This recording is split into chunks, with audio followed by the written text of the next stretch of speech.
The apartment smelled like cheap lavender air freshener and broken dreams. I could hear Mrs. Chen's television blaring through the paper-thin walls. Some drama where everyone screamed their feelings instead of swallowing them like the rest of us. My fingers trembled as I lit the single candle I'd splurged on. Vanilla bean, because Marcus once said it reminded him of his mother's kitchen. 3 years together, and I still clung to fragments like that, hoping they'd piece together into something resembling love. The closet door hung slightly ajar, just enough for me to peek through the gap at our bedroom. Our. What a generous word for this cramped space with its water-stained ceiling and radiator that clanked like a dying animal. But it was ours, mine and Marcus's. At least I'd convinced myself it was. I pressed my back against his hanging shirts. 2 button-downs for his restaurant job, 1 blazer from Goodwill for important occasions he never defined. They smelled like cigarette smoke and the cologne I'd given him last Christmas. The cheap kind that came in a plastic bottle. My heart hammered against my ribs as I checked my phone. 10:47 p.m. He'd texted 2 hours ago, coming home early. Miss you, baby. Those 3 words had sent me spiraling into motion. I'd showered, shaved, squeezed myself into the black lingerie I'd hidden in my drawer for months, waiting for the right moment. Tonight felt right. Tonight felt like maybe we could salvage whatever was crumbling between us, like sand slipping through desperate fingers. The building groaned around me, settling into its bones. Somewhere above, footsteps echoed. Heavy. Purposeful. Not the shuffle of Mr. Park heading to his night shift. These were different. Expensive shoes against worn carpet? I thought absurdly. How could I possibly know that from sound alone? I couldn't. But I felt it. The temperature seemed to drop. My breath came out in small clouds despite the summer heat that usually turned our apartment into a furnace. Goosebumps raced up my arms, prickling the exposed skin the lingerie didn't cover. I hugged myself, suddenly aware of how vulnerable I was. Half naked, alone, hiding in a closet like a child playing games. The front door opened, not with Marcus's usual fumbling at the lock, cursing under his breath when the key stuck. This was smooth, practiced, the click of a deadbolt being professionally bypassed. My throat constricted. Through the gap, I watched shadows spill across our bedroom floor. Multiple shadows. My pulse roared in my ears, drowning out Mrs. Chen's television, drowning out everything except the primal scream of my instincts. Wrong. This is wrong. 3 men entered my line of vision. The first 2 wore dark suits that probably cost more than my yearly rent. They moved like dancers, like predators, checking corners with the efficiency of people who'd done this 1,000 times. But it was the 3rd man who made my heart forget how to beat. He stood in the doorway, backlit by the hallway's flickering fluorescent light, and I couldn't see his face, only his silhouette. Tall, broad-shouldered, wearing a coat that hung on him like liquid shadow. Even from my hiding spot, I could sense the power radiating off him like heat from asphalt in July. Clear, one of the suited men said, his voice low and professional. The 3rd man stepped inside. The dim light from my pathetic candle caught him then, and my breath stopped entirely. He was young, maybe early 30s, with sharp cheekbones that could cut glass and dark hair styled with casual precision, beautiful in the way a blade is beautiful. Dangerous, intentional, mesmerizing. His suit was midnight blue, tailored to perfection, and his shoes, God, his shoes gleamed like they'd never touched common ground. But it was his eyes that paralyzed me. Even from the closet, even in the inadequate light, I could see they were the color of smoke before a fire, cold, calculating. Ancient in a face too young to hold that much darkness, he surveyed the room with the detached interest of someone appraising property. His gaze swept over the sagging bed, the nightstand with its ring of water stains, the framed photo of Marcus and me at Coney Island, the only picture where we both looked genuinely happy. This is what he chose, the man said, his voice like whiskey and midnight, smooth, but with an edge that promised violence over everything. One of the suited men, the shorter one with a scar bisecting his left eyebrow, nodded. Marcus Delgado, confirmed he lives here with, he consulted a phone. Emma Rose Martinez, waitress at Luciano's, 26. No family, no criminal record. My name in this stranger's mouth felt like a violation. How did they know about me? How did they know about Marcus? Where is he? The beautiful man moved deeper into the room. Each step was measured, controlled. He picked up the photo of Marcus and me, studying it with the intensity of someone memorizing faces for darker purposes. Tracker shows he's 3 blocks away, moving fast. He knows we're here. The man set the photo down carefully, almost gently. His fingers were long, elegant, adorned with a single ring on his right hand. Something heavy and old, with an emblem I couldn't make out. Clever boy, but not clever enough. My mind raced, trying to assemble puzzle pieces that didn't fit. Tracker? Marcus running? None of this made sense. Marcus worked doubles at a seafood restaurant. He complained about tips and smelled like fryer grease when he came home. He wasn't the kind of person who got tracked by men in $1,000 suits. Was he? The beautiful man walked to Marcus's side of the bed, opening the nightstand drawer with the confidence of someone who knew exactly what they'd find. He pulled out a stack of cash, more money than I'd ever seen in person, and what looked like a passport. Not Marcus's passport, a fake one. The room tilted.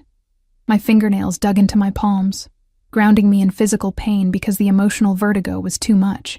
3 years. 3 years of split rent and shared meals and promises about our future. 3 years, and I'd been sleeping next to a stranger. Boss. The scarred man approached, voice urgent but respectful. We should move. If he's running, he might. Let him run. The beautiful man's voice dropped to something that made my skin prickle with primitive fear. He can't run from what's coming. He stole from me. From me. The way he said that last word, it wasn't ego. It was fact. The kind of fact that moved mountains and ended lives. He turned then, surveying the room one final time, and his gaze landed on the closet door. On the gap. On me. Time crystallized. I couldn't move. Couldn't breathe. Couldn't even blink as his smoke-colored eyes locked with mine through that sliver of space. For one infinite second, the entire world collapsed into that connection. Predator and prey, power and helplessness, him and me. Something flickered across his face. Surprise? Curiosity? It vanished too quickly to name. He moved toward the closet. Each footstep was a countdown. My heart slammed against my ribs so violently I was certain he could hear it. The candle's flame danced, casting wild shadows that made his approaching figure even more menacing.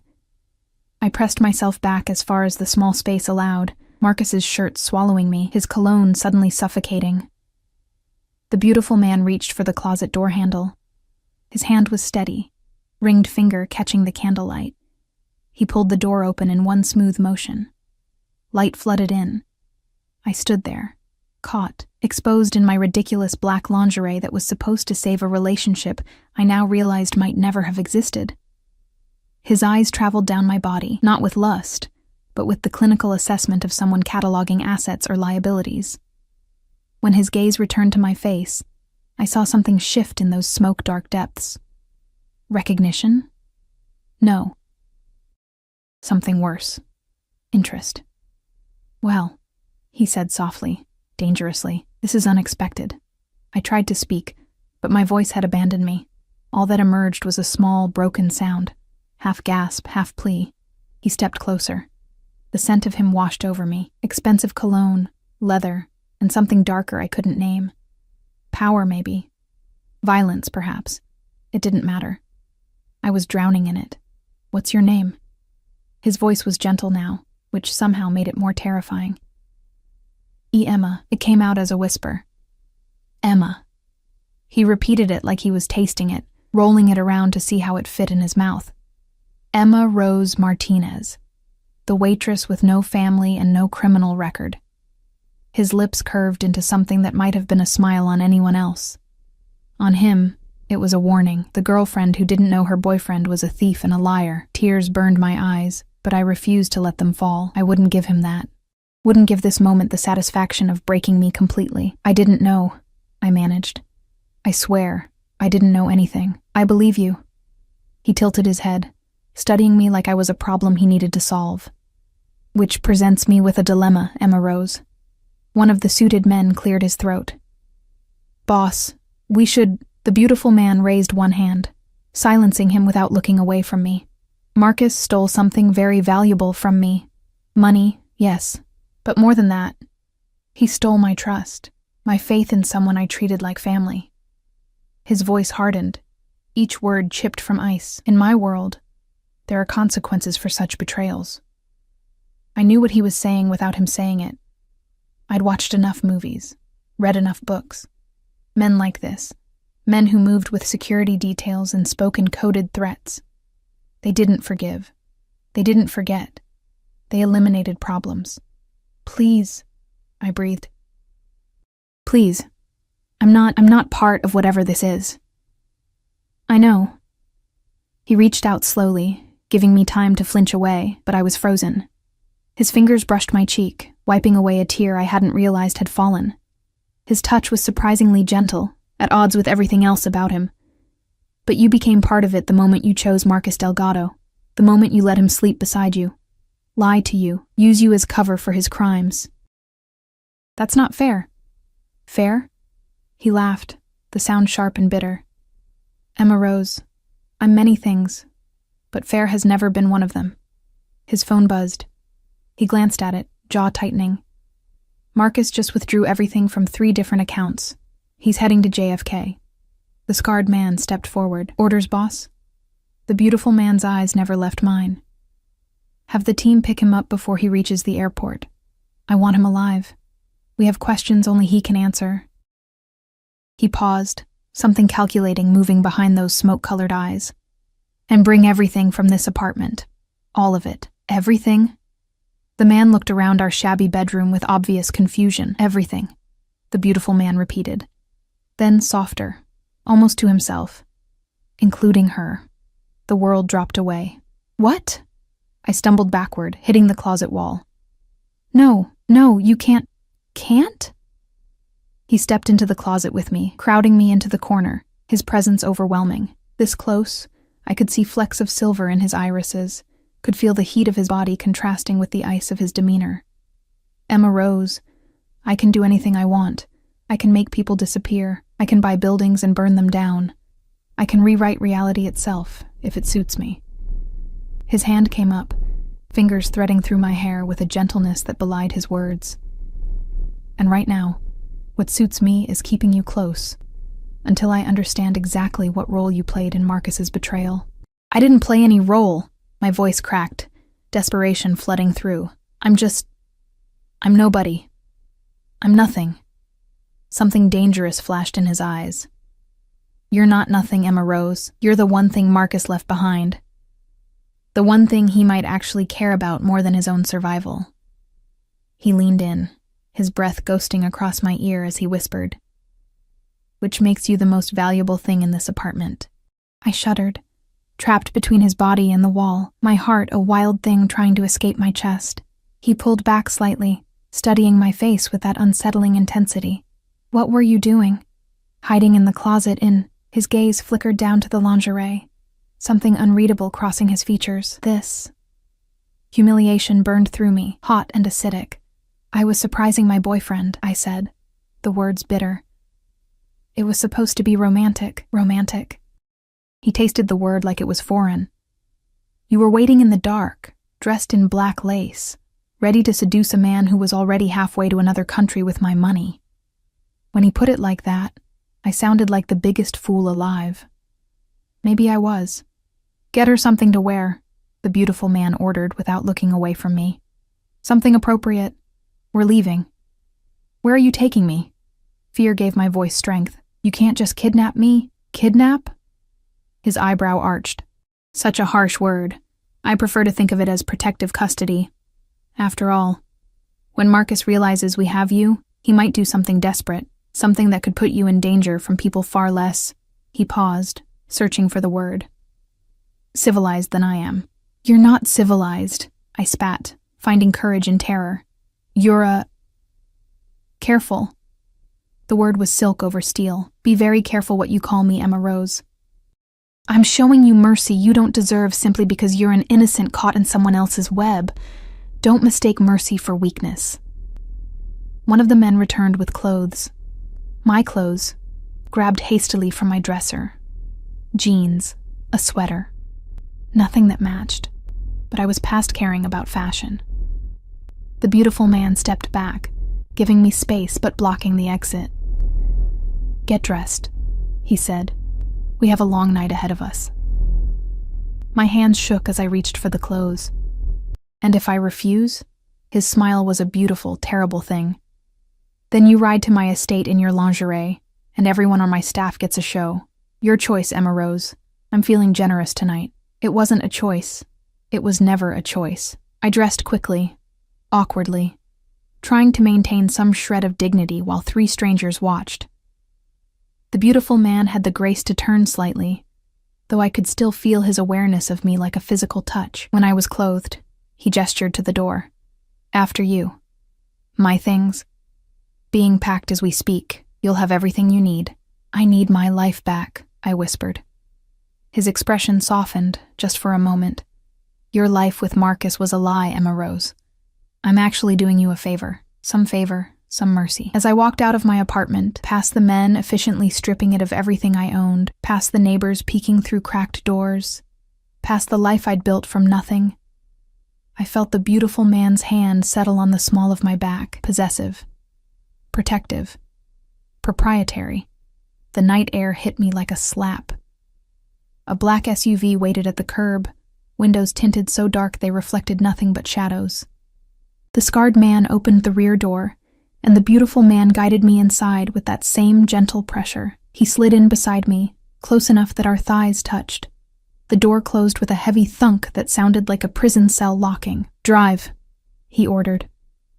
As we pulled away from the only home I'd known in New York, I turned for one last look. The building was already fading into the distance, becoming just another forgotten structure in a city of millions. "What's your name?" I asked quietly. He glanced at me, those smoke-colored eyes unreadable. "Does it matter?" "You know mine. Every detail of my life, apparently. I should at least know what to call the man who's kidnapping me." His lips curved. "Dante. My name is Dante Salvatore." He extended his hand formally, absurdly, as if we'd just met at a cocktail party. "And I'm not kidnapping you, Emma Rose. I'm saving you." I didn't take his hand. He didn't seem offended, merely withdrew it and settled back against the leather seat. "Saving me," I repeated hollowly. "From what?" "From Marcus. From the consequences of his choices. From the life you would have lived believing his lies." He turned to look at me fully, "And perhaps, from yourself." "That doesn't make sense." "It will." His voice dropped to something almost hypnotic. "By morning, everything will make sense. Or nothing will. Either way, Emma Rose Martinez, your life as you knew it ended the moment I opened that closet door." I believed him. God help me. I believed every word. The SUV glided through Manhattan like a shark through dark water. Silent, predatory, untouchable. I pressed myself against the door, maintaining every possible inch of distance from Dante Salvatore, though the vehicle's interior seemed designed to make separation impossible. The leather seats were butter soft, the air conditioning perfectly calibrated, and everything smelled like money and menace. Dante hadn't spoken since his cryptic declaration. He scrolled through his phone with the casual efficiency of someone managing empires, his face illuminated by the blue glow. Occasionally he'd type something, his fingers moving with the same controlled grace that marked everything about him. Each message sent could have been a business deal or a death sentence. I had no way of knowing. I watched the city slide past my window.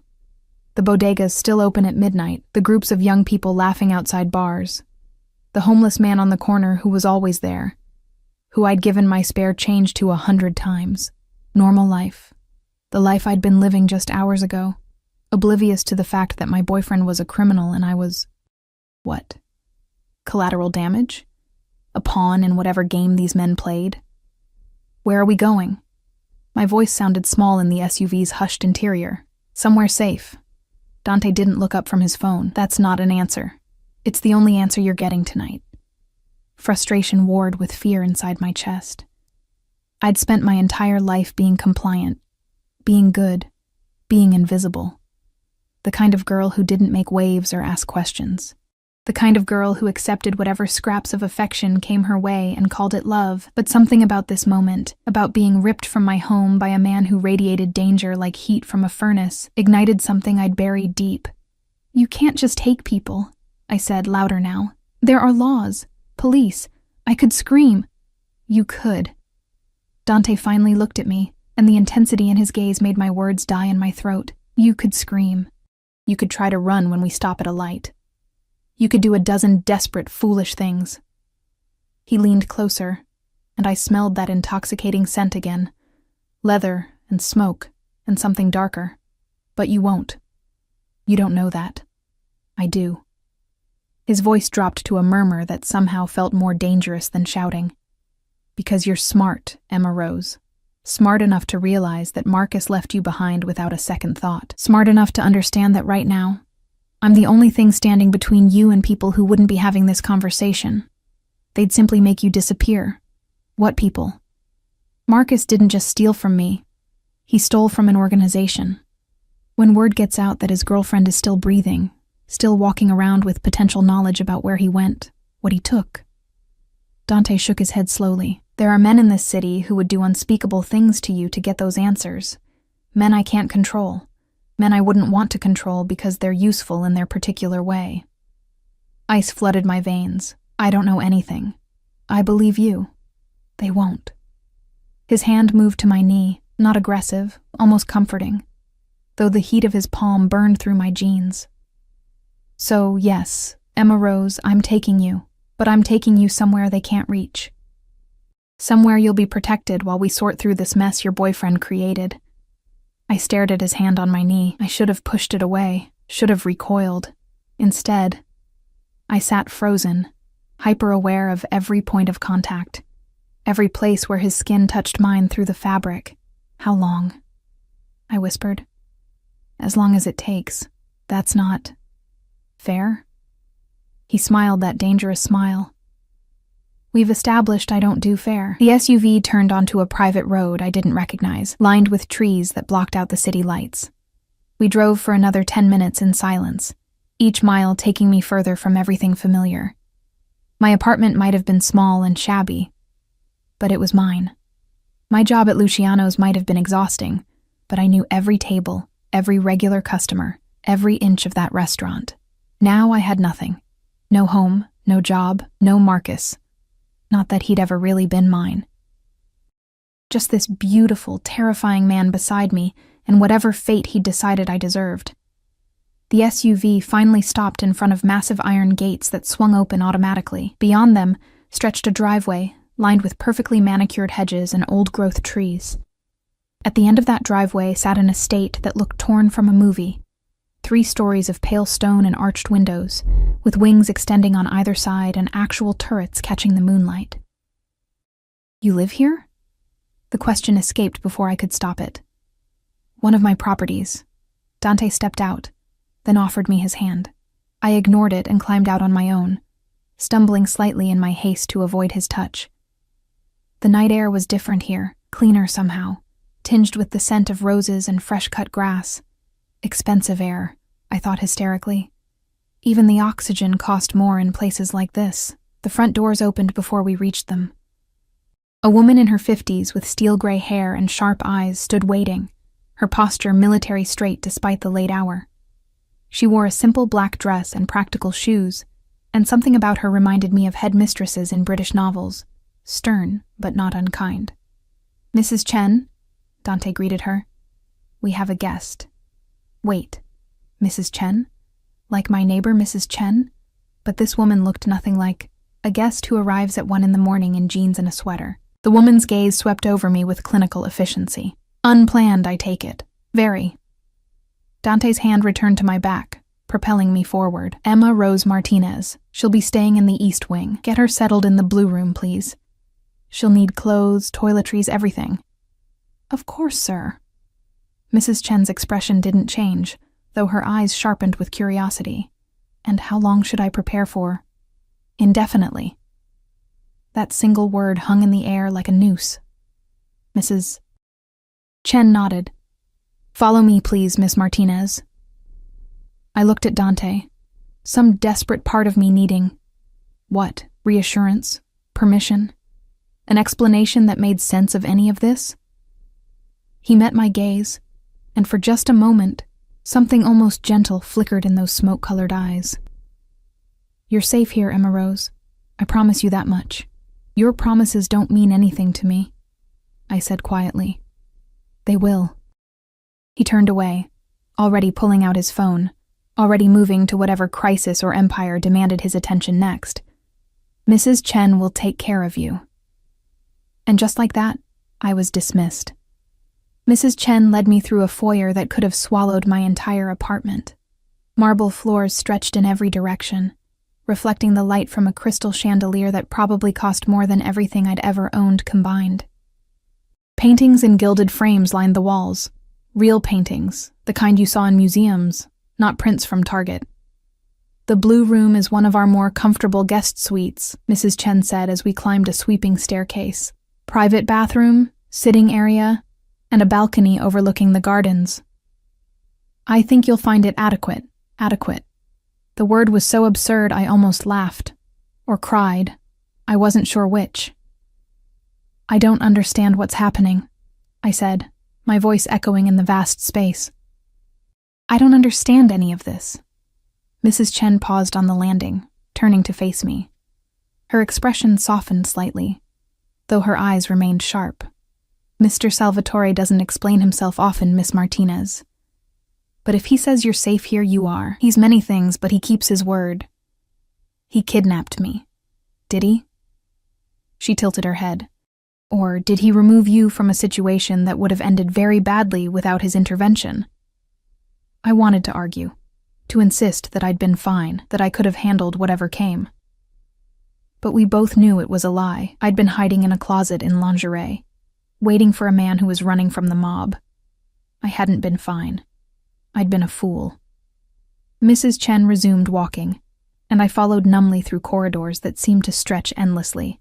Finally, she stopped at a door, opening it to reveal a room that made my eyes water with its casual luxury. The bed was enormous, draped in blue silk that matched the curtains framing French doors. A sitting area featured a velvet sofa, and chairs arranged around a fireplace with an ornate mantel. Fresh flowers in crystal vases perfumed the air. Everything gleamed with the kind of cleanliness that came from dedicated staff, not DIY bleach and prayer. "The bathroom is through there, Mrs. Chen pointed to another door. "I'll have clothes brought up within the hour.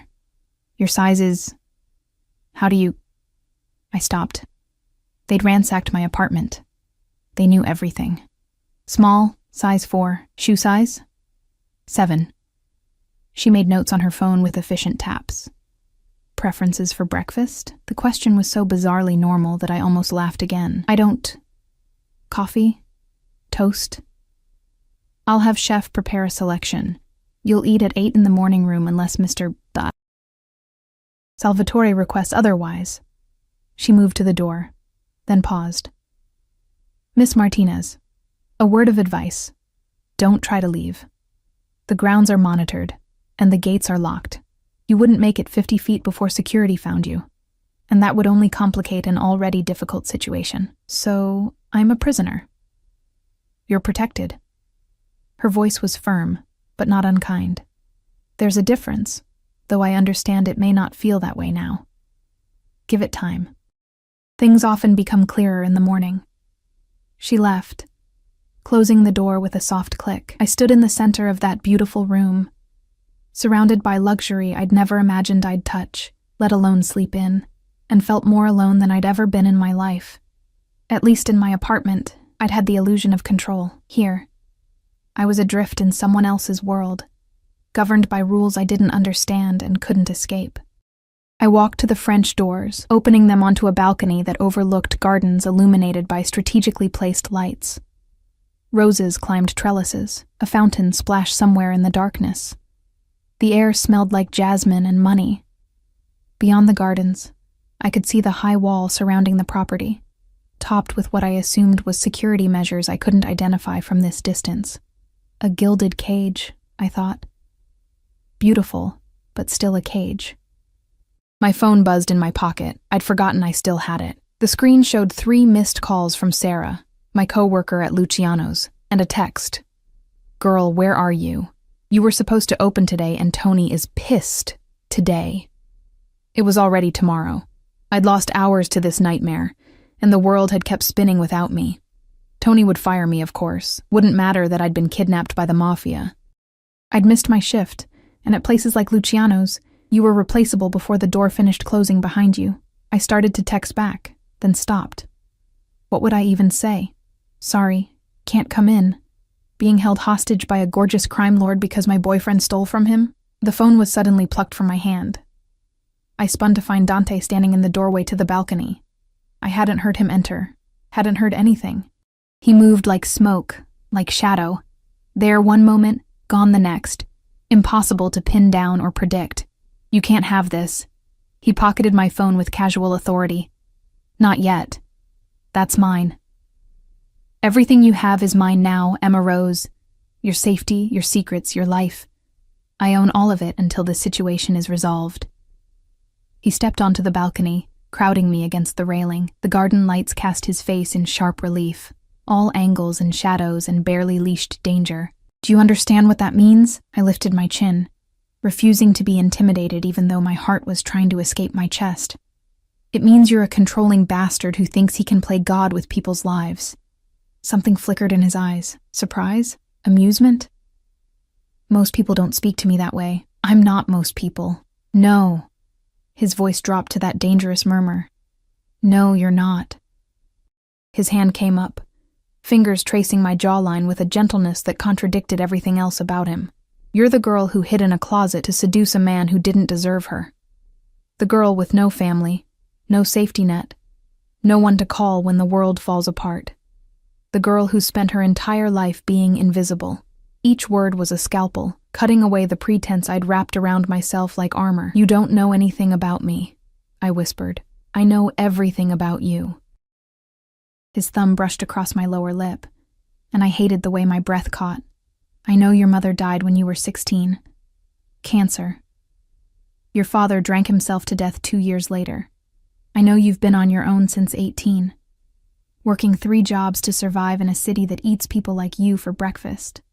I know Marcus was the first person in years who made you feel like maybe you weren't completely alone. His eyes bored into mine, and I know he was using you from the start. A convenient cover, a girl too grateful for scraps to ask questions. Tears burned my eyes because every word was true, and hearing it spoken aloud by this stranger who'd invaded my life made it unbearable. Why do you care? My voice broke. If I'm nobody, if I'm nothing, why not just let me go? Because you're not nothing. His other hand came up, framing my face, holding me captive with touch alone. You're the one thing Marcus cared about. The one weakness in his carefully constructed lies, which means you're valuable to me. As bait, as leverage, as insurance, as... He paused, something shifting in his expression. As someone who needs protecting whether she wants it or not. I don't need you. Yes, you do. His face was inches from mine now, his breath warm against my skin. You just don't know it yet. The moment stretched between us like a wire pulled taut. I should have pushed him away, should have screamed, fought, done anything except stand there trembling as his thumb traced patterns on my cheek that sent fire racing through my veins. I hate you, I breathed. I know. His lips curved into that dangerous smile. But you'll get over it. He released me and stepped back, leaving me cold despite the summer warmth. Get some sleep, Emma Rose. Tomorrow we have much to discuss about your boyfriend and exactly what he stole from me. I told you I don't know anything. Then you'll learn. He moved to the door, pausing to look back at me. And Emma Rose? Don't think about running. I'd find you before you made it to the gates, and I don't like chasing what's already mine. I'm not yours. His smile widened, sharp and predatory. Keep telling yourself that. Maybe by the time you realize the truth, it won't be so terrifying. He left, and this time I heard the lock click from the outside. Locked in. Trapped. Protected or imprisoned, depending on perspective. I sank onto the balcony floor, hugging my knees to my chest, and finally let the tears come. For Marcus and his lies. For my stolen life. For the girl I'd been just hours ago, naive enough to believe in love and second chances. That girl was gone. In her place was someone I didn't recognize. Someone who'd looked a monster in the eye and felt her heart race not just with fear, but with something far more dangerous. The gardens below blurred through my tears, their beauty meaningless in the face of my captivity. Somewhere in the house, Dante Salvatore was probably orchestrating Marcus's capture, planning whatever horrors awaited a man who'd stolen from the mob, and I was here, locked in a gilded cage, wearing the collar of a beautiful predator who'd decided I was worth keeping. God help me. Sunlight invaded the blue room like an unwelcome guest, dragging me from nightmares where closets became coffins and smoke-colored eyes watched me drown. I jolted awake, disoriented, my body aching from having eventually crawled into the massive bed sometime after 3 a.m. For one blissful second, I forgot where I was. Then memory crashed through me like a wave. Marcus. The men in suits. Dante Salvatore and his terrible beauty. The locked door. I sat up, sheets pooling around my waist, silk sheets that cost more than my monthly salary. Someone had entered while I slept. Fresh clothes were laid out on the velvet sofa. Designer jeans with tags still attached, a soft cashmere sweater in cream, underwear and bras still in packaging, everything exactly my size. The violation of it made my skin crawl. They'd come into my room while I was unconscious, vulnerable. They could have done anything, but they hadn't. Just left clothes and departed like ghosts. I showered in the marble bathroom with its rainfall showerhead and luxury products I couldn't pronounce, trying to scrub away the feeling of being watched, owned, catalogued. The water was perfect, not the lukewarm trickle of my apartment's ancient plumbing, but hot and pressurized and endless. I hated how good it felt. When I emerged, wrapped in a towel softer than anything I'd ever touched, a young woman in a maid's uniform was arranging breakfast on a cart by the window. "Oh!" She startled when she saw me. "I'm sorry, miss, I knocked, but you didn't answer. I'll just—" "It's fine." My voice came out rougher than intended. "What time is it?" "8:15, miss.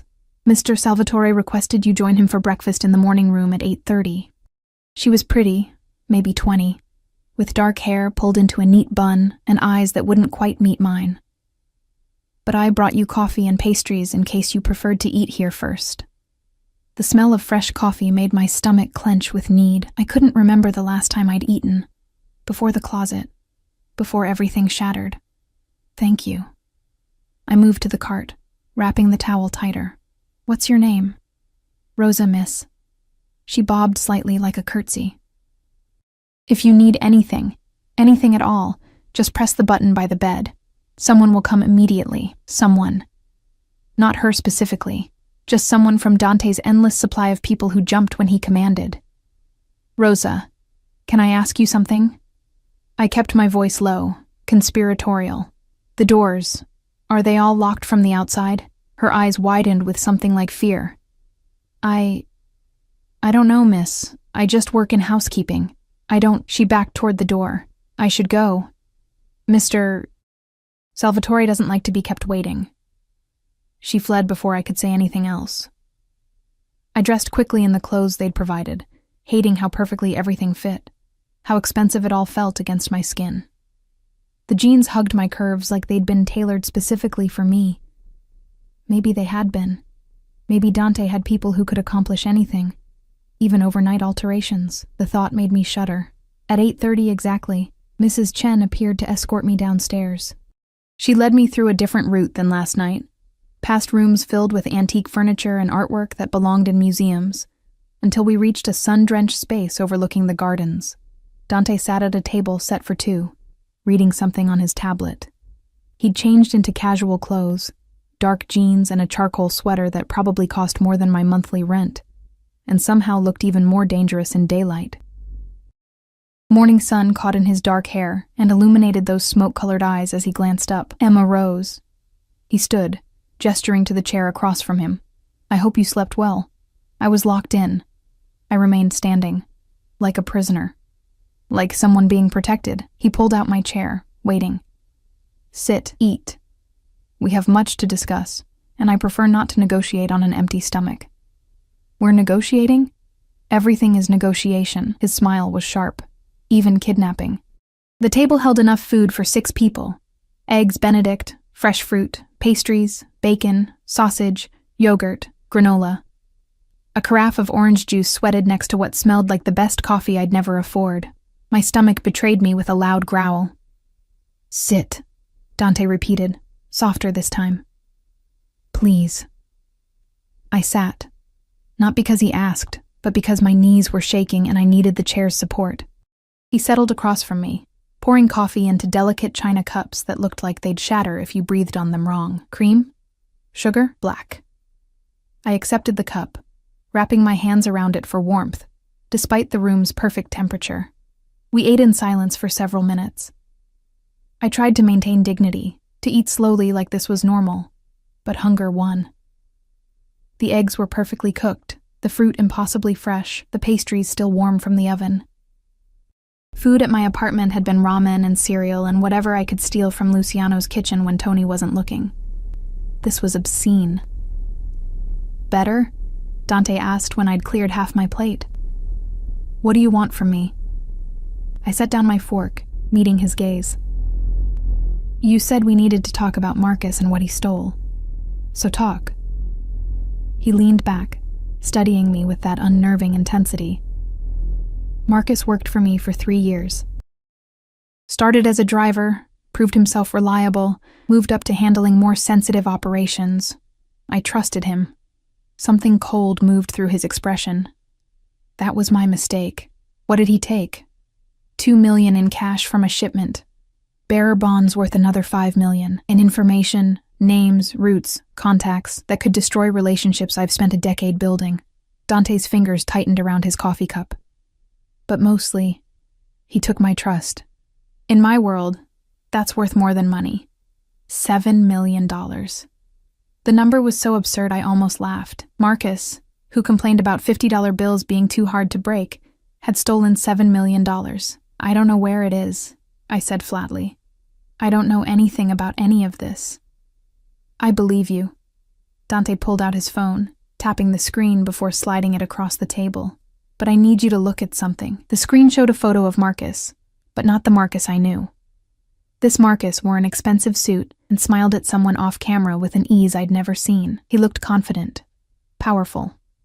Nothing like the anxious man who worked doubles and worried about rent. "That was taken 6 months ago," Dante said, "at a club in Miami.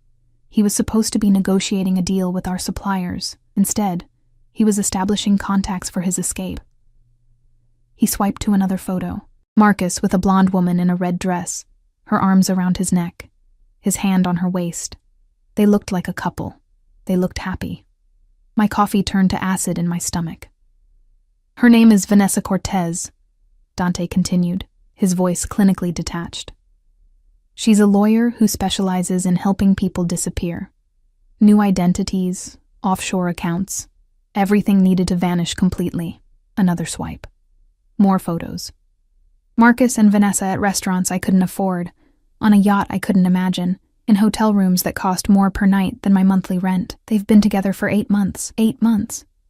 While he was sleeping in my bed, complaining about his boss, promising me we'd save up for a real vacation someday. 8 months of lies layered on more lies. "Why are you showing me this?" My voice sounded distant, like it belonged to someone else. "Because you need to understand that the man you thought you loved never existed." Dante's eyes bored into mine. "You loved a ghost, Emma Rose. A carefully constructed fiction designed to provide cover while he planned his betrayal." "Stop." The word came out broken. "Just stop." "I can't stop." He reached across the table, his hand covering mine. His touch was warm, solid, real in a way that made my head spin. "You need to see this, all of it. Because when Marcus realizes we have you, he's going to try to use your feelings against both of us." I yanked my hand away. I don't have feelings for him anymore. How could I, after... I gestured at the phone, at the evidence of Marcus's double life.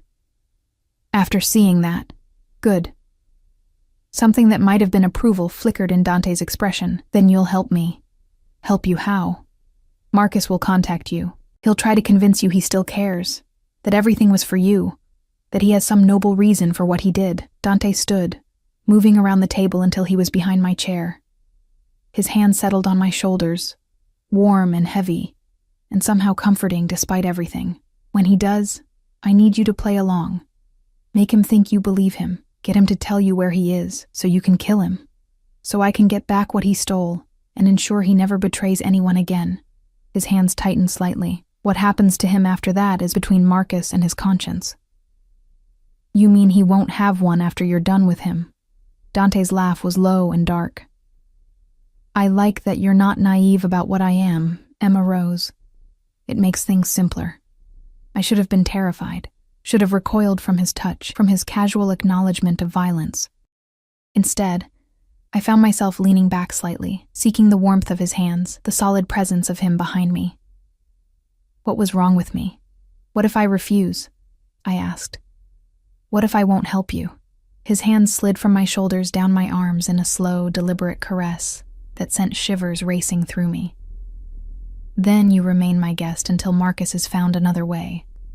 Comfortable, protected, but still here. Still mine. I'm not yours, he finished, bending so his lips were near my ear. I know, you keep saying it. But Emma Rose, every time you say it, it becomes less true. You feel it, don't you? The way your body responds when I touch you. The way your breath catches when I'm near. The way you leaned into my hands just now, seeking comfort from the monster who took you. I jerked away, standing so fast my chair toppled backward. You're delusional. Am I? He straightened, watching me with those predatory eyes. Or am I simply honest about what's happening between us while you're still lying to yourself? Nothing is happening, isn't it? He moved closer, stalking me around the table until my back hit the wall. You hate me. You fear me. But there's something else there too, Emma Rose. Something that terrifies you more than I ever could. He was too close, overwhelming my senses with his presence. I could see silver flecks in his irises, could smell leather and expensive cologne, could feel heat radiating from his body like a furnace. You're wrong, I whispered, but even I could hear the lie in my voice. His hand came up, cupping my face with that same gentleness that contradicted everything else about him. Am I? Then why is your pulse racing? Why are you trembling? Why haven't you pushed me away? Because I couldn't. God help me, I couldn't. His thumb traced my lower lip, and my breath hitched. His eyes darkened with something I recognized from the closet. Not lust exactly, but possession. Ownership. The absolute certainty that I belonged to him whether I admitted it or not. This is insane, I breathed. Yes. His other hand settled on my waist, pulling me closer until our bodies were nearly touching. But insanity is my specialty. The moment stretched, taut and terrible and electric. Part of me wanted him to close the distance, to kiss me, to make this twisted attraction concrete and undeniable. Another part wanted to knee him in the groin and run screaming into the gardens. I did neither. A phone rang, shattering the tension like glass. Dante's jaw tightened with frustration before he stepped back, pulling his phone from his pocket. What? His voice was sharp, commanding. He listened for a moment, his expression going cold and hard. When? And you're certain? Another pause. I'll be there in 20 minutes. Keep him secured until I arrive. He ended the call and looked at me with something that might have been regret. They found Marcus. He's being brought to my office downtown. His hand cupped my face again, brief and possessive. Get dressed in something appropriate. You're coming with me. Why would I? Because you need to see him, Emma Rose. You need to see what he really is when he's cornered and desperate. You need to hear his excuses and lies without the rose-colored glasses of affection. His eyes bored into mine, and because I want him to see you standing beside me, wearing my clothes under my protection. I want him to understand exactly what he lost when he chose money over you. This isn't about me. Everything is about you now. His voice dropped to that dangerous murmur. Don't you understand? The moment I opened that closet door and saw you standing there, everything changed. Marcus doesn't get to have you. He doesn't get to use you or lie to you or pretend he cared. You're mine now, Emma Rose. The sooner you accept that, the easier this will be." He left before I could argue, his footsteps echoing through the house.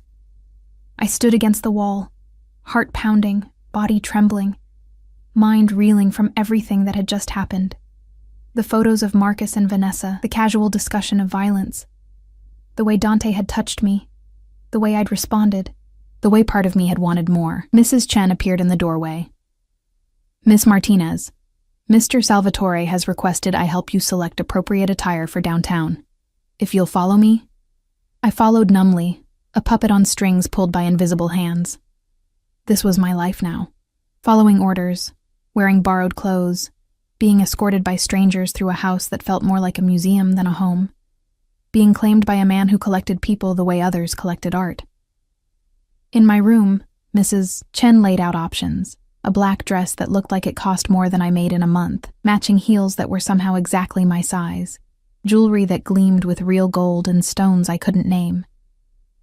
"Mr. Salvatore wants you to look the part," she said, not unkindly. "People downtown, they need to see that you're under his protection, that you matter to him. I don't matter to him."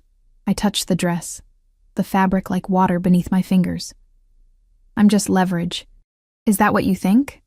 Mrs. Chen's expression was unreadable. "Miss Martinez, I've worked for Mr. Salvatore for 15 years. I've seen him with many women, beautiful women, powerful women, women who would give anything to stand where you're standing." She paused, choosing her words carefully.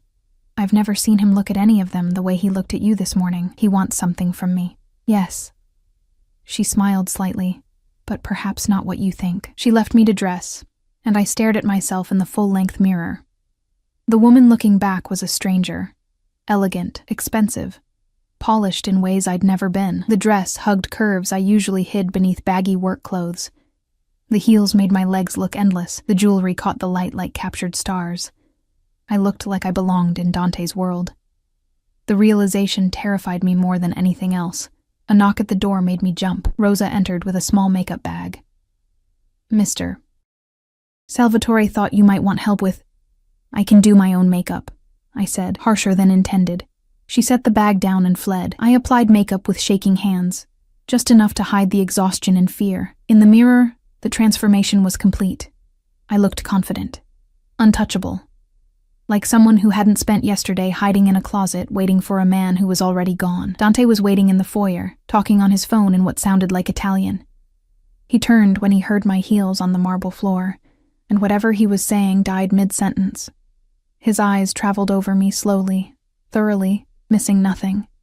When his gaze returned to my face, the hunger there made my knees weak. "Bellissima," he murmured, ending his call without looking away. "You were made for this life, Emma Rose. You just didn't know it yet. This isn't my life. It is now." He offered his arm. "Ready to face your past?" I didn't take his arm. "I'll never be ready." "Good." His smile was sharp and dangerous and beautiful. The best things in life rarely come from being ready. The SUV was waiting, flanked by 2 additional vehicles filled with security. We drove through morning traffic, Dante handling business on his phone while I stared out the window at a city that felt foreign now. Every person we passed was living their normal life, unaware that the girl in the expensive car was a captive dressed in her captor's clothes. Dante's office was in a gleaming skyscraper in Midtown, the kind of building with marble lobbies and security that actually looked at your ID. We took a private elevator to the top floor, emerging into a reception area that screamed money and power. His assistant, a severe woman in her 40s, stood immediately. "He's in conference room A. Marco and Enzo are with him." "Good." Dante's hand found the small of my back. "Come, Emma Rose. Let's see what your boyfriend has to say for himself." Conference room. It had floor-to-ceiling windows overlooking Manhattan, but I barely noticed the view. Marcus sat at the table, hands zip-tied in front of him, blood crusted around his nose, left eye already swelling shut. He looked up when we entered, and his face crumpled. "Emma," he gasped. "Emma. Oh God, I'm so sorry. I never meant for you to get involved." "Shut up," Dante said calmly. He guided me to a chair at the table's head, positioning me like a queen while he stood behind me, hands possessive on my shoulders. You don't get to talk to her. You don't get to apologize. You gave up that right when you chose money over everything else. Marcus's eyes darted between us, recognition dawning. You're with him? Emma, he's a monster. He'll kill you. He saved me. The words came out before I could stop them. From the mess you created. And in that moment, staring at the man I'd thought I loved, seeing him broken and desperate and still trying to manipulate me, I realized they were true. Dante had saved me. From Marcus.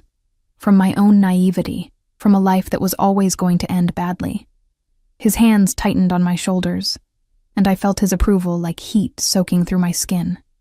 Now then, Dante said, his voice dropping to that dangerous murmur. Let's talk about what you took from me, and what you're going to do to get out of this alive. Marcus started talking, words tumbling over themselves in desperate confession, and I sat there, dressed in diamonds and designer labels, feeling Dante's hands anchor me to this new reality, and understood that whatever happened next, I could never go back to the girl I'd been.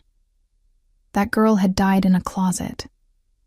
This version, the one sitting beside a monster who made her feel more alive than any good man ever had, was all that remained. Marcus talked for 2 hours straight, his voice hoarse with desperation, words bleeding into each other as he confessed everything, the offshore accounts, the fake passports, Vanessa and her promises of a new life in the Cayman Islands. Every syllable was a knife twisting in wounds I hadn't known existed until yesterday. I sat motionless through it all, Dante's presence behind me like a stone guardian. His hands never left my shoulders, thumbs occasionally brushing my collarbone in small, possessive circles that should have repulsed me, but instead grounded me, kept me from floating away into the numbness threatening to swallow me whole. I never meant to hurt you, Em, Marcus said for the 100th time, his good eye pleading. You have to believe that. Everything I did, it was supposed to give us a better life. No more roaches in the apartment, no more double shifts, no more me being useful, I interrupted, my voice surprisingly steady. That's what you mean, isn't it? Once you had enough money to disappear, you didn't need the struggling girlfriend providing cover anymore. Marcus flinched. That's not... It's exactly true. Dante's voice was silk over razors. You kept her poor, kept her grateful, kept her too exhausted to ask questions. Classic manipulation. Almost admirable in its thoroughness. His hand slid from my shoulder to my throat. Not threatening, just possessive, his fingers resting against my pulse. Unfortunately for you, she's not your concern anymore. Emma. Please. Tears tracked through the blood on Marcus's face. I loved you. I still... Don't. The word cracked like a whip. I stood abruptly, Dante's hand falling away, and walked to the windows overlooking Manhattan. The city sprawled beneath us, millions of people living their ordinary lives, while mine detonated in this glass tower. Don't you dare say you loved me. Love doesn't lie. Love doesn't use. Love doesn't abandon someone in an apartment about to be raided by criminals looking for answers. Behind me, I heard Marcus's sharp intake of breath. He hadn't thought about that. About what would have happened if Dante's men had arrived and I'd been there alone, unknowing, vulnerable. The money, Dante said. All business now. Where is it? Vanessa has it. Most of it, anyway. Marcus slumped in his chair, defeat written in every line of his body. She was supposed to meet me at JFK, but when I got there, she was gone. No text, no call, nothing. She took everything and disappeared. Loyalty among thieves, Dante murmured. How poetic. One of his men, Marco, the scarred one from last night, leaned in and whispered something. Dante's expression went cold and hard, all trace of humanity vanishing like smoke. Find her, he ordered. And when you do, bring her to the estate. I want to have a conversation about people who steal from me. His eyes flicked to Marcus. Take him to the South Warehouse. Keep him breathing until I decide what his life is worth. No, please. Marcus struggled against his restraints as Marco hauled him up. Emma, tell him. Tell him I can fix this. I can get the money back. I turned from the window, meeting his desperate gaze with nothing. No anger, no pity, no lingering affection. Just emptiness where love used to live. "Goodbye, Marcus."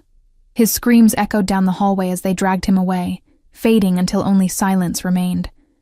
I stood at the window, staring at my reflection in the glass. The woman looking back was still a stranger in her expensive dress and borrowed jewels. But something had shifted in her eyes, something harder, colder, forged in the fires of betrayal and survival. "Are you going to kill him?" I asked without turning around. "Does it matter?" Dante's footsteps approached, his reflection appearing beside mine in the glass. "Would you mourn him if I did?" "No." The honesty surprised me. I'd mourn the person I thought he was. But that person never existed. No, he didn't. Dante's hand found my waist, pulling me back against his chest. We stood like that, watching our reflection. Beauty and the beast, predator and prey. Something twisted that defied easy categorization. "But you exist, Emma Rose. You're real, painfully, brutally real. I don't feel real." I leaned into him despite every instinct screaming not to. "I feel like I'm watching someone else's life from outside my body. That's shock." His other hand came up, brushing hair from my face with surprising tenderness. "It'll pass. And when it does, you'll have to decide who you want to be in this new reality. What if I want to go back? To my apartment, my job, my normal life? There is no going back." His arms tightened around me. "Even if I let you walk out of here right now, which I won't, you'd never be safe. Marcus talked to too many people, made too many promises using your name as leverage. There are men in this city who think you know where the money is, who believe you were part of the plan from the start." His lips brushed my temple, the gesture achingly gentle. "The only way you survive is under my protection, which means staying exactly where you are. In your cage. In my life." He turned me to face him, his hands framing my face. "I know you don't understand this yet, but that closet, Marcus abandoning you, me finding you, it was fate, Emma Rose. You were never meant for that small life with a small man and small dreams. You were meant for this, for me. You're insane." But my voice lacked conviction, probably. His thumb traced my lower lip, his eyes dark with hunger that had nothing to do with violence. "But I'm insane about you. From the moment I saw you standing there in that closet, terrified and beautiful and so goddamn vulnerable, something shifted in me, something I didn't know could shift anymore. You don't know me. I know everything about you." His forehead pressed against mine, our breath mingling. "I know you take your coffee black because cream and sugar cost extra, and you couldn't justify the expense. I know you walk 40 blocks to save subway fare. I know you give your tips to the homeless man on your corner, even when it means going hungry yourself. I know you're kind and brave and loyal to people who don't deserve it." His hands tightened on my face, "and I know that under all that softness is steel. The kind of steel that survives. The kind that thrives when given the right environment. And you're the right environment?" I should have pulled away, should have slapped him. Should have done anything except stand there letting his words sink into my skin like poison or cure. I couldn't tell which. "I'm the only environment." His lips hovered over mine, close enough to kiss but holding back. "Say yes, Emma Rose." "Yes to what?" "To this. To me.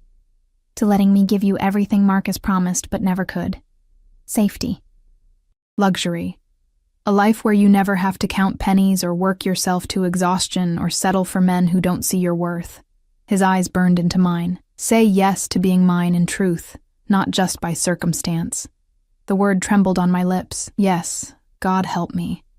Yes, but some part of me, the part that still remembered who I'd been 24 hours ago, fought back. "I need time," I whispered. "You have until tonight." He released me, stepping back, the distance between us suddenly vast and cold. "I'm hosting a charity gala at the estate. Everyone who matters in this city will be there. You'll stand beside me, wear the diamonds I give you, and let them all see that you're under my protection. That you're mine. And if I refuse, you won't." He adjusted his cuffs, the gesture casual but his eyes still burning. "Because you're starting to understand what I've known since last night. We're inevitable, Emma Rose. You can fight it, delay it, deny it. But in the end, you'll come to me. You'll choose this life. You'll choose me. Your ego is astounding. My certainty is earned. He moved to the door, pausing to look back. Mrs. Chen will help you prepare for tonight. Dress, hair, makeup, everything will be provided. All you have to do is show up and look like you belong at my side. What if I can't? What if I look at all those people and realize I'm just a waitress playing dress-up in a world that was never meant for me? Something softened in his expression. Then you look at me, Emma Rose. Only me.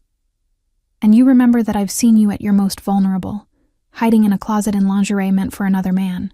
And I still chose you. Not for what you can give me, not for leverage or manipulation, but because when I looked in your eyes, I saw someone worth keeping. He left before I could respond, the door clicking shut with a finality that echoed through my bones. I sank into the nearest chair, legs suddenly unable to support me. The room smelled like leather and expensive cologne, and the lingering scent of Marcus's fear.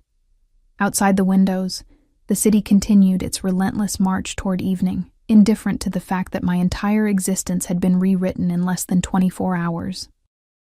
My phone, the one Dante had taken last night, appeared on the table in front of me. I hadn't heard anyone enter, but there it was, placed carefully beside a bottle of water and 2 pills in a small dish. A note in elegant handwriting. For the headache you're trying to hide, and your phone, in case you need to say goodbye to your old life properly. D. I stared at the phone like it might bite me. Turning it on felt like opening Pandora's box, letting the outside world intrude on whatever strange bubble I'd been trapped in since Dante Salvatore entered my life. But I needed to know, needed to see what remained of Emma Martinez, waitress, nobody, girl who hid in closets, 17 missed calls from Sarah, 32 texts ranging from concerned to furious, 3 voicemails from Tony firing me in progressively angrier messages, an eviction notice from my landlord, emailed at 6 this morning. My entire life, dissolved in a series of digital notifications. I should have felt devastated, should have mourned the loss of everything I'd built from nothing. Instead, I felt relief. Like shackles I hadn't known I was wearing had finally fallen away. God, what was wrong with me? I typed a message to Sarah. I'm okay. Had to leave town for a family emergency. Don't worry about me. Take care. Emma. A lie? But what else could I say? Actually, I'm being held captive by a Mafia boss who's decided I belong to him, but the food is amazing and he might be right. I sent it before I could overthink, then powered the phone off and set it face down on the table. That life was over. The question was, who would I become in its place? The estate transformed as evening approached. Staff materialized like spirits, hanging lights in the gardens, arranging flowers in crystal vases, setting up bars and food stations with military precision.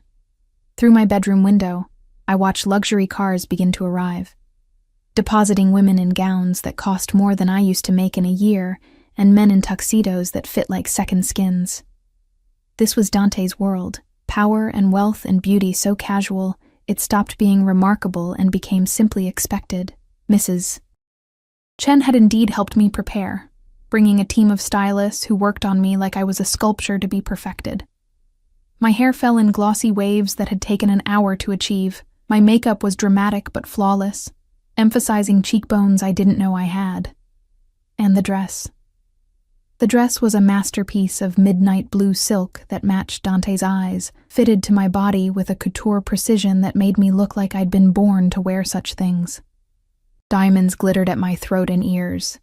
Real diamonds, Mrs. Chen had assured me, from Dante's private collection. He wants you to outshine every woman here, she'd said while clasping the necklace. He wants them to look at you and understand that you're not just another guest. You're his. Now, standing before the mirror, I barely recognized myself. This woman was confident, elegant, dangerous in her beauty. This woman could stand beside Dante Salvatore and not look like she didn't belong. This woman terrified me. A knock at the door made me turn.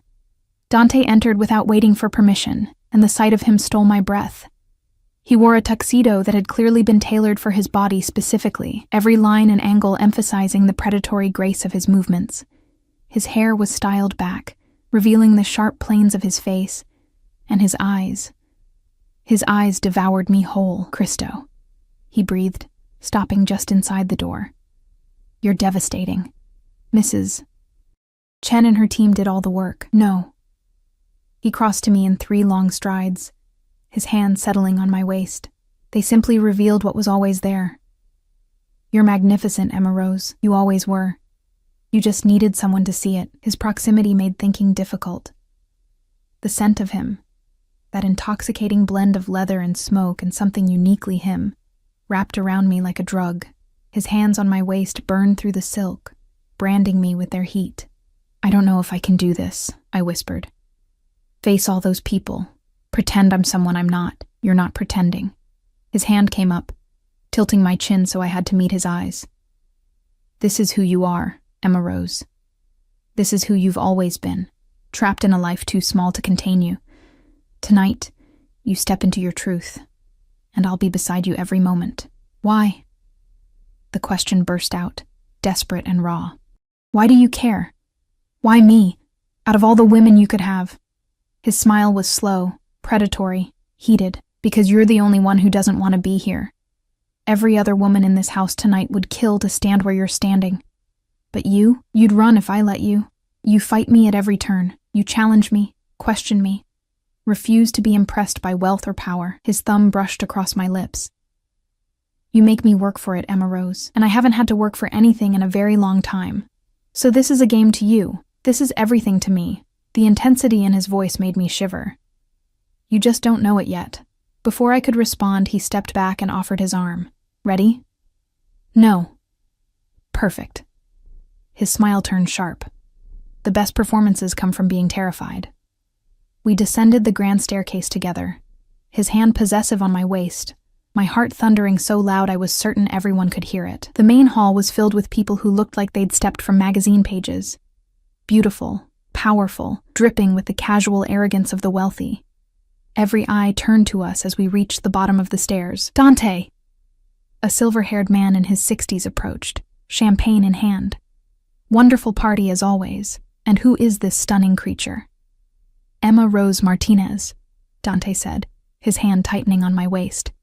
Emma Rose, this is Senator Morrison. He occasionally pretends the law applies to men like me. The senator laughed, but his eyes assessed me with the calculation of a man used to cataloging assets and liabilities.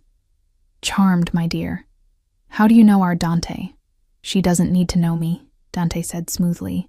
She simply needs to be mine. The possessiveness in those words sent electricity down my spine. Around us, I felt the attention sharpen, women's eyes narrowing with jealousy, men's gazes flickering with interest, and then away when they saw Dante's expression. We moved through the party like royalty, Dante introducing me to judges and businessmen, socialites and politicians. Each conversation was a performance, with him playing the gracious host and me playing. What? The mysterious new girlfriend, the trophy, the latest acquisition? You're doing beautifully, Dante murmured during a lull, his lips near my ear. See how they look at you? Like they can't quite figure you out. You're a puzzle they desperately want to solve. I don't want to be a puzzle. Too late. His hand slid lower on my back, just above the curve of my hip. You're mine now, which makes you the most interesting person in this room. A woman approached then, tall, blonde, beautiful in a cold, calculated way. She wore red silk like armor and smiled at Dante with the intimacy of someone who'd shared more than conversation. Dante, darling. She air-kissed both his cheeks, ignoring me completely. I haven't seen you in ages. Where have you been hiding? Working, Isabella. His tone was polite but distant. You remember what work is, don't you? Her laugh was sharp. Barely, darling. Life's too short to waste on anything as tedious as work. Her eyes finally landed on me. Dismissive. And who's this? Another charity case you're helping? Before Dante could respond, I heard myself speak. Actually, I'm the woman he can't stop touching. You remember what that's like, don't you? Isabella's smile froze. Around us, several people coughed into their drinks. Dante's hand squeezed my hip. Approval or warning, I couldn't tell. Emma Rose has a refreshing directness. I find it charming. How quaint. Isabella's eyes went cold. Well, do enjoy your evening. She swept away in a cloud of expensive perfume and wounded pride. That was dangerous, Dante said once she was gone. Was it wrong? No. His smile was proud, possessive, heated. It was perfect. You're learning, Emma Rose. Learning that you don't have to shrink yourself for anyone. Not anymore. The evening blurred after that, champagne I barely touched. Conversations that felt like chess matches, Dante's constant presence at my side, both anchor and chain. Every time someone asked how we met, he'd smile mysteriously and change the subject.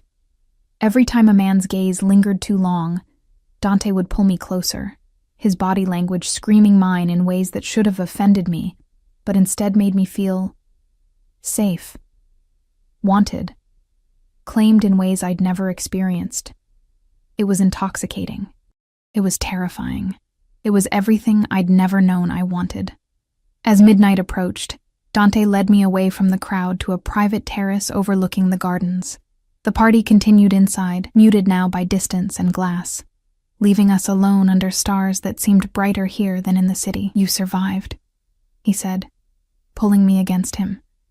You more than survived, you conquered. I insulted one of your guests. Isabella needed insulting. She's been insufferable since our brief association ended 3 years ago. His hand settled on my waist, thumbs tracing small circles through the silk. Besides, watching you defend your territory was the highlight of my evening. It's not my territory, isn't it? He turned me to face the gardens, his body pressed against my back, his arms wrapped around me.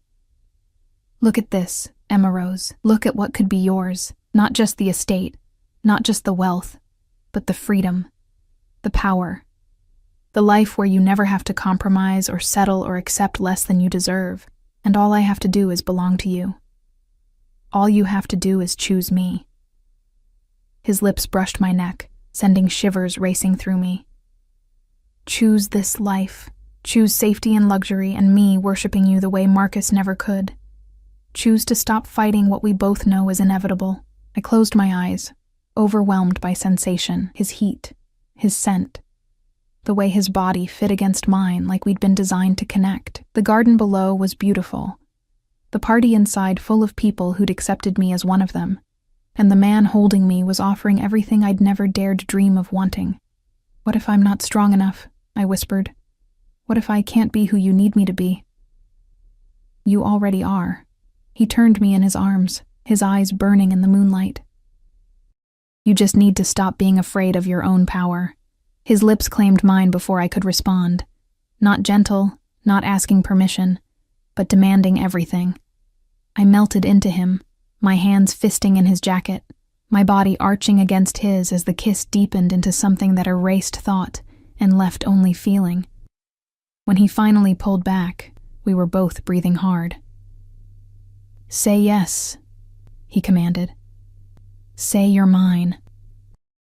And God help me, with the taste of him still on my lips and his eyes dark with possession, I whispered the word that would seal my fate. Yes. The word hung between us like a promise or a curse. I couldn't tell which. Dante's eyes blazed with triumph, and something darker, more primal. His hands tightened on my waist before he claimed my mouth again, this kiss slower but no less devastating. I tasted victory on his tongue, felt ownership in the way his fingers threaded through my carefully styled hair, destroying hours of work and not caring. When he finally released me, I was trembling. Come. He took my hand, pulling me back toward the house. We're done with the party, but your guests can entertain themselves. His stride was purposeful, possessive, his grip on my hand unbreakable. I've played host long enough. Now I want what's mine. We moved through the crowd like smoke, Dante dismissing attempts at conversation with curt nods. I caught glimpses of curious faces, Isabella's venomous glare, the senator's knowing smirk. They all understood what was happening. The host claiming his prize, disappearing into the night with the mysterious woman who'd appeared from nowhere. Let them watch. Let them wonder.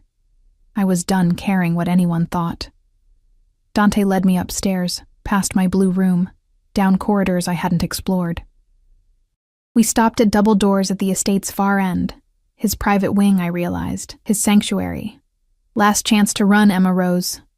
He turned to face me, his thumb tracing my swollen lips. Once you walk through these doors with me, There's no going back. You'll be mine in every way that matters. Say the word, and I'll take you back to your room, leave you untouched, give you more time to... No. The word came out stronger than I felt. No more time. No more running. I choose this. I choose you. Something fierce and possessive flared in his eyes. Then welcome home. The doors opened to a suite that made my blue room look like a closet. Floor-to-ceiling windows overlooked the estate, moonlight spilling across hardwood floors and furniture that whispered of old money and older power. But I barely noticed the opulence. My attention was consumed by Dante as he shrugged out of his jacket, loosened his tie, became less polished businessman and more dangerous predator. Scared? He asked, stalking toward me, terrified. Good. His hands found my zipper, drawing it down with agonizing slowness. Fear keeps you sharp, keeps this real. The dress pooled at my feet, leaving me in nothing but diamonds and lace. I should have felt exposed, vulnerable. Instead, I felt powerful under his gaze, like a goddess being worshipped by a man who'd built empires but would burn them all for one more touch of my skin. Bellissima, he breathed, fingers tracing the diamond necklace resting against my collarbone. These look better on you than they ever did in the vault. Everything looks better on you, even chains. The question escaped before I could stop it. His smile was dark. Especially chains. But Emma Rose, the chains between us, they bind both ways. You think you're the only one caught in this? I've been yours since I opened that closet door and saw you standing there, vulnerable and fierce and so goddamn beautiful it hurt to look at you. His hands framed my face. You've haunted me every moment since. Made me question everything I thought I wanted. Made me realize that all the power and wealth in the world means nothing if I can't share it with you. That's insane. I told you. Insanity is my specialty. He kissed me again. Slower this time. Deeper. Like he was trying to memorize the taste of my surrender. But this? Us? This is the sanest thing I've ever done. Hours later, I woke to sunlight streaming through unfamiliar windows, and Dante's arm heavy across my waist. For a moment, panic clawed at my throat. Where was I? What had I done? Who was this man beside me? Then memory returned in a flood of sensation and choice. The party. The kiss. The word that changed everything. I'd chosen this. Yes, chosen him. Chosen a life I'd never imagined I deserved. Dante stirred, pulling me closer, his face buried in my hair. Stay, he murmured, voice rough with sleep. Don't run. Don't regret. Just stay. I'm not running. My voice was steadier than I felt. Not anymore. His eyes opened, smoke-colored and searching, looking for truth in my expression. Whatever he saw made him relax. Good, because we have much to discuss about your future. Our future. What about Marcus? The question had to be asked. And Vanessa? And the money they stole? Already handled.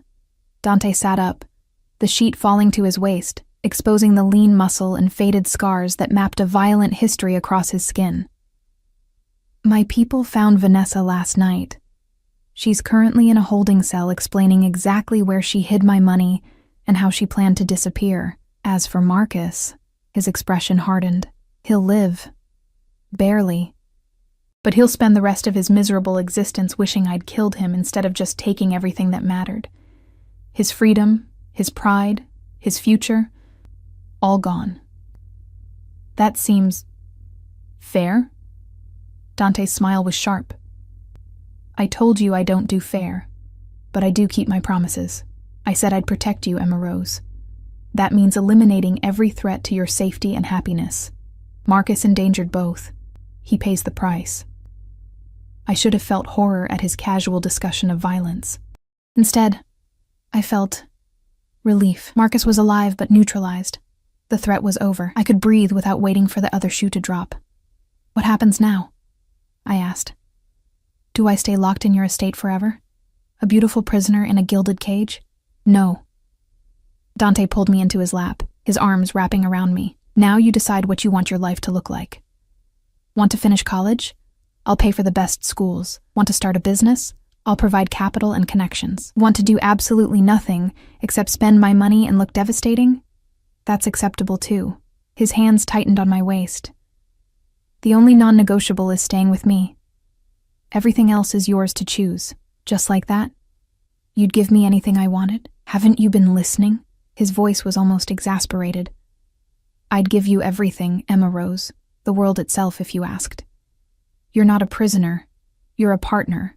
My partner. The woman who'll stand beside me and make this empire mean something beyond money and power. I pulled back to study his face, searching for lies or manipulation, but his eyes were clear, intense, honest in a way I'd never seen from Marcus. This man, this dangerous, beautiful, impossible man, meant every word. I want to go back to school, I said slowly, testing the boundaries of this new reality. I had to drop out when my dad died. I was studying literature, wanted to teach. Done. Which university? Columbia, maybe? Or Columbia it is. I'll have my assistant handle the applications and transfer credits. You'll start next semester. He said it like it was already accomplished, like money could solve anything. Maybe it could. What else? I want to help people like me, girls who age out of foster care, who have no one, who end up in situations with men like Marcus because they're desperate for connection. My voice strengthened as the idea took shape.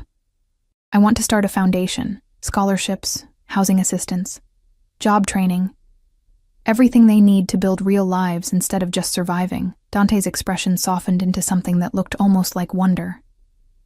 You've thought about this. I've lived it. I know what it's like to be invisible, disposable, forgotten. No one should feel that way. I met his gaze. Can you understand that? Can a man like you, who's never wanted for anything, understand what it means to have nothing? I understand more than you think. His hand came up, tracing the line of my jaw. I grew up in poverty, Emma Rose. Violence and hunger and watching my mother work herself to death trying to keep food on the table. Everything I have, everything I am. I built it from blood and sacrifice and choices that haunt me every day.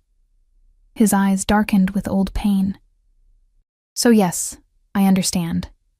And yes, I'll help you build something that matters, something that turns suffering into purpose. Tears burned my eyes at the rawness in his voice. This man, this terrifying predator who'd stolen me from my life, understood loss and hunger and fighting for survival. We weren't so different, him and me, just different choices made in the face of impossible circumstances. Thank you, I whispered. Don't thank me yet. Running a foundation means dealing with bureaucracy, donors, people who'll test your patience and question your motives. His smile was wry. Think you can handle that? I handled you, didn't I? His laugh was genuine, surprised. You did. You do. Better than anyone. He kissed me softly, tenderly, without the desperation of last night. My fierce Emma Rose, my partner, my home. A knock at the door interrupted the moment. Mrs. Chen's voice filtered through. Mr. Salvatore, I apologize for the intrusion, but there's an urgent matter requiring your attention. Dante sighed, pressing his forehead to mine. Duty calls. Empire doesn't run itself, unfortunately. He stood, pulling on clothes with efficient grace. Stay here. Rest. I'll have breakfast sent up, and we can continue planning your future when I return. Our future, I corrected. His smile was brilliant. Our future. He left, and I settled back into the massive bed, surrounded by expensive linens and the lingering scent of him. Through the windows, I could see the estate grounds stretching endlessly. Gardens and fountains and carefully manicured perfection. My home now. My life.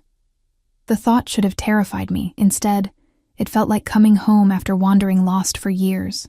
3 months later, I stood in the main hall of the newly opened Martinez Foundation, watching young women file through for our first orientation. They looked how I'd felt 3 months ago, scared, hopeful, uncertain if this was real or just another disappointment waiting to happen. Welcome, I said, my voice carrying through the space. I know you're wondering if this is legitimate, if we're really here to help. I know because I was you. 6 months ago, I was working multiple jobs, living in an apartment with roaches, dating a man who lied about everything. I know what it's like to feel invisible. They listened, These girls who'd been forgotten by the system, and I saw myself in every face. This foundation exists because someone saw me when I was at my lowest. Someone gave me a chance to build something real, and now I'm giving you that same chance. I gestured to the staff, social workers, counselors, mentors I'd personally vetted. We're here to help you find housing, finish school, start careers, build lives you actually want to live. No strings attached, no judgment, just support. Applause rippled through the crowd. After the orientation, they dispersed to meet with counselors, and I found myself alone in my office, a space I'd decorated with books and comfortable furniture, making it welcoming rather than institutional. Dante appeared in the doorway, leaning against the frame with that predatory grace that still made my heart race. You were magnificent. I was nervous. Didn't show. He crossed to me, pulling me into his arms. They believed every word because it was true. Because you lived it and survived and turned it into something meaningful. His lips brushed my temple. I'm proud of you, Emma Rose. I couldn't have done this without you. Yes, you could have. You would have found a way eventually. I just gave you resources and removed obstacles. He tilted my chin up, his eyes soft. But I'm glad I could help. Glad I get to watch you transform lives the way you transformed mine. Still dramatic, I see. Always. His smile was unrepentant, but also truthful. You made me want to be more than a man who takes what he wants. You made me want to deserve you. You already do. Lie better. But his eyes crinkled with humor. My phone buzzed.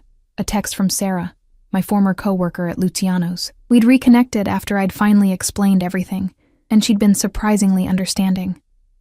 Her message read, "Saw the article about your foundation in the Times. So proud of you. Coffee soon?" I showed it to Dante. She wants to meet. Then meet. You don't need my permission to see friends, Emma Rose. You're not a prisoner. I know.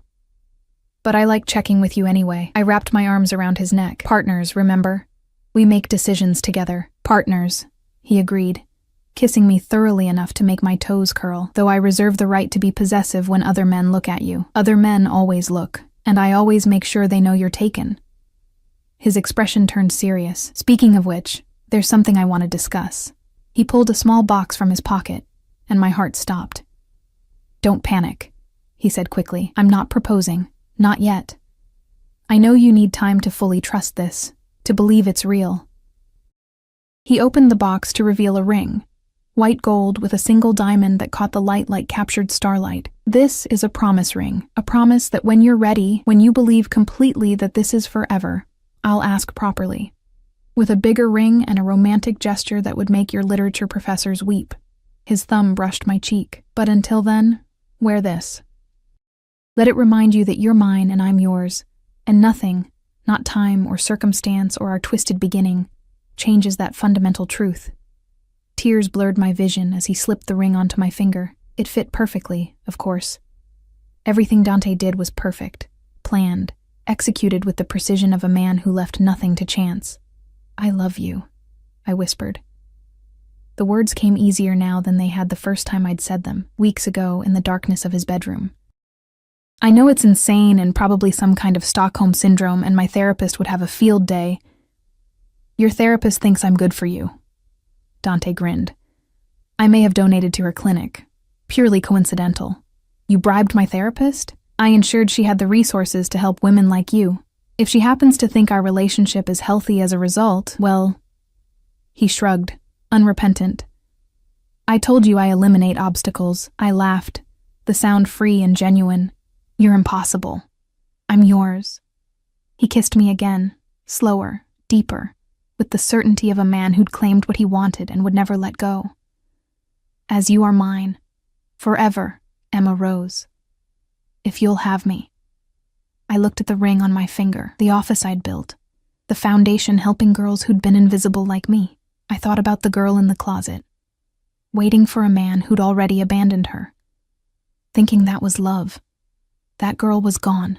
In her place stood a woman who'd survived betrayal and kidnapping, and falling for a monster, who turned out to be something more complicated, a man capable of terrible violence, but also fierce protection, ruthless ambition, but also surprising tenderness.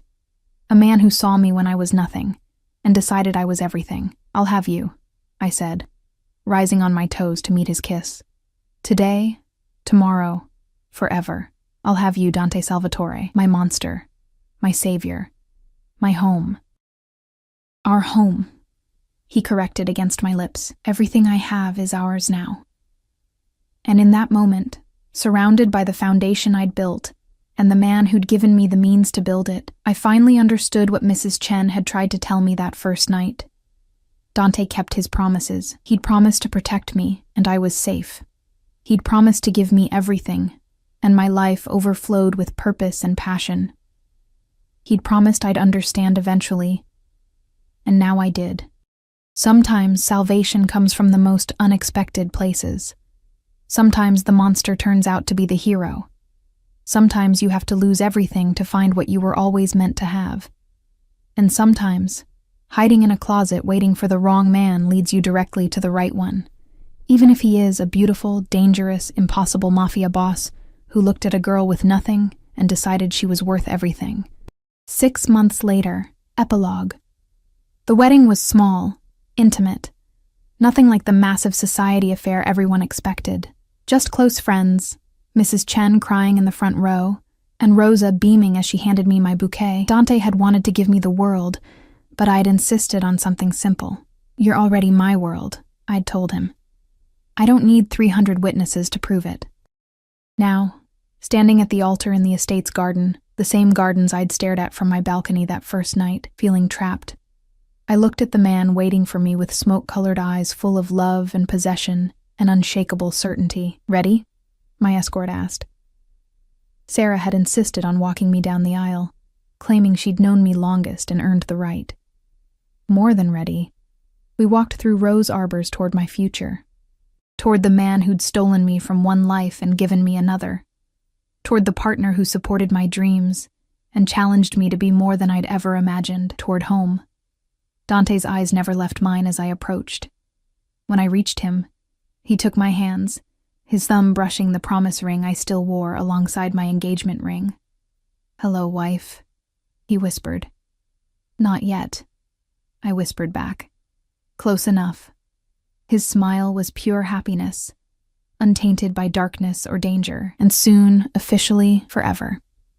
The ceremony was beautiful, our vows simple but meaningful.